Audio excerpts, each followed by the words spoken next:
message or an independent message. I'm saying in unity, let's be realistic and let's come with Republican ideas, independent ideas, Democratic ideas that can move It's our hard state to forward. see that people are, so right that they don't want to, stray from it. Absolutely. So left that they don't want to stray from it. Absolutely. Nobody's communicating, and Absolutely. and that's why what we're doing. I think Absolutely. I think that it can unite people, Right. because if there's one thing that the left and the right I think agree on, it's that marijuana should be legalized. Right. It can bring tax revenue in. It'll stop countless people from dying because they get lace drugs that they get through the illicit market, and even the stuff that you can get off the shelves. That's kind of what they're doing, is they're just bastardizing the plant and putting it into a can with, and it's concentrated now, and now it's something else. Now it's crack. You know what I mean? Exactly.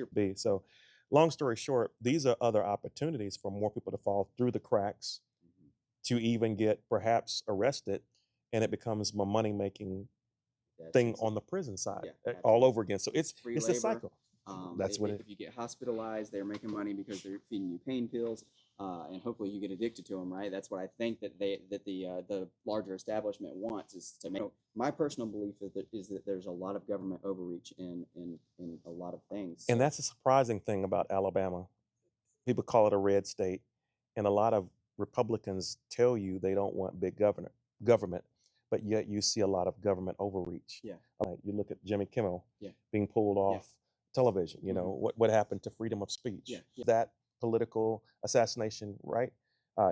Absolutely wrong. It was disgusting. It was a heinous act. It was a crime.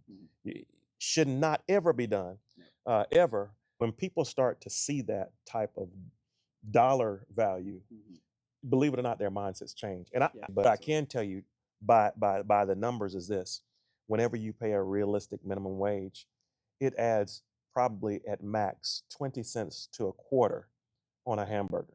People love to say, well, if you're paying somebody $20 an hour, that means the hamburger's going to cost $25 a piece. No.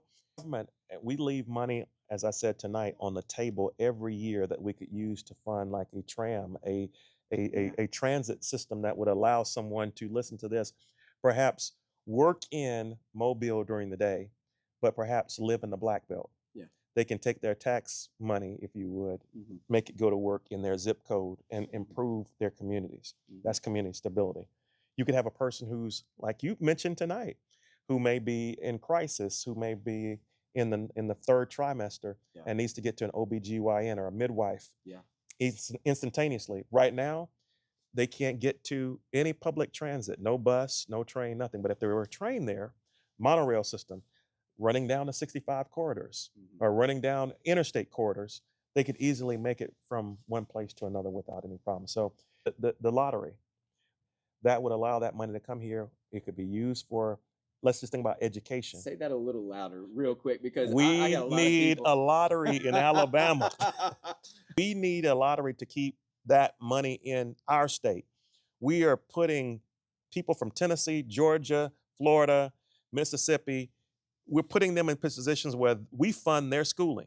And we're wondering why we're at the bottom, why we fall behind. No, take that money, put it into our educational trust fund, and take care of our schools. And